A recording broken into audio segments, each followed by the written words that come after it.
September 25th, 1917. Someday the Great Lakes are going to contribute a glorious share to the literature of America. Until now, they have been unhonored and unsung, except in some isolated cases where the poet or the romancer has sought his audience in vain. All of the romance of the sea is not contained in the Atlantic or the Pacific. The Great Lakes are rich in romance. History and legend have joined hands to weave a thrilling narrative around this enchanted country. Indian tradition clusters thick about it. 3 nations struggled for dominion over the lake country: England, France, and the United States. Innumerable shipwrecks have contributed their black pages to the story of the inland seas. The thrill of the storm at sea, of struggle with the elements in the blackness of a Lake Superior night, of glorious victory or brave defeat, remains to be recorded fittingly.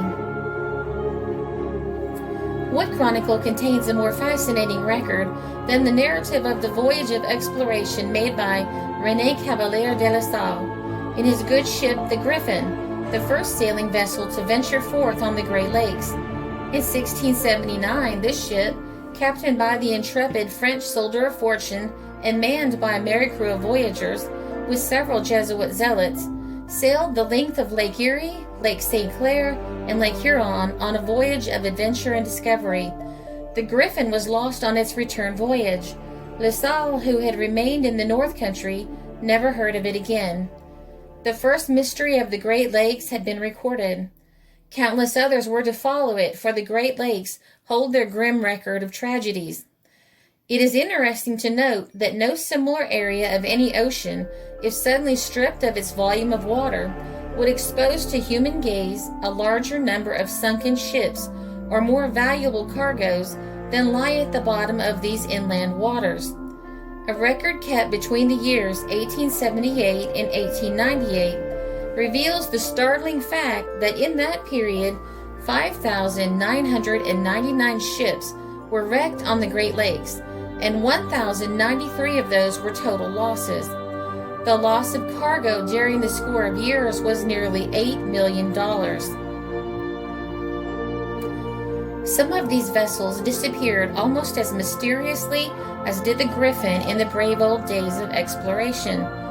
No wreckage floated to the shore. The Great Lakes hid well their secrets. Navigators of the northern lakes insist that there are portions of Lake Superior where it is impossible to find the bottom. The superstition is that some ships that have gone down at sea are held forever in this unfathomable pit beneath the waters. Like the sailors of the salt seas, the men who navigate the inland waters are a superstitious lot. Almost every wreck that marks the history of the lakes is the inspiration of some weird, fantastic story that by frequent repetition assumes the dignity of truth in the sailor's ready mind. One such superstition, on that is firmly rooted in the minds of all Great Lakes navigation, concerns the mysterious wreck of the Bannockburn. She was a big, powerful freighter carrying a crew of 22 men. She cleared Duluth on a day in the late fall. What happened to her will never be known. She went out in the morning and was last sighted the next evening. That was the end. Not one of her crew was ever found. For more than a year, the chill waters of Lake Superior guarded well their secret. Then one day, an oar was found floating among the driftwood of the bleak north shore. A piece of tarpaulin was wrapped securely around it, and when this was removed, it was found that the word Bannockburn was scraped into the wood. The oar is all there remains today to tell the story of the missing freighter. According to the queer twist giver of the story by the sailors of the inland seas, the Bannockburn is supposed to be the Flying Dutchman of the Great Lakes.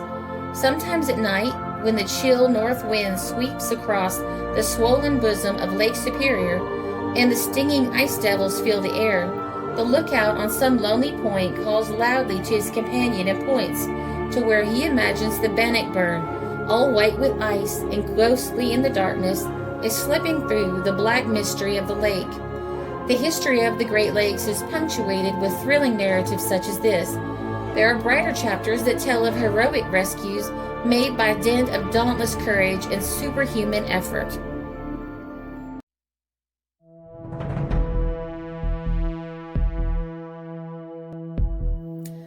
This story appeared in the Mount Holly News, Mount Holly, New Jersey, September 25th, 1917.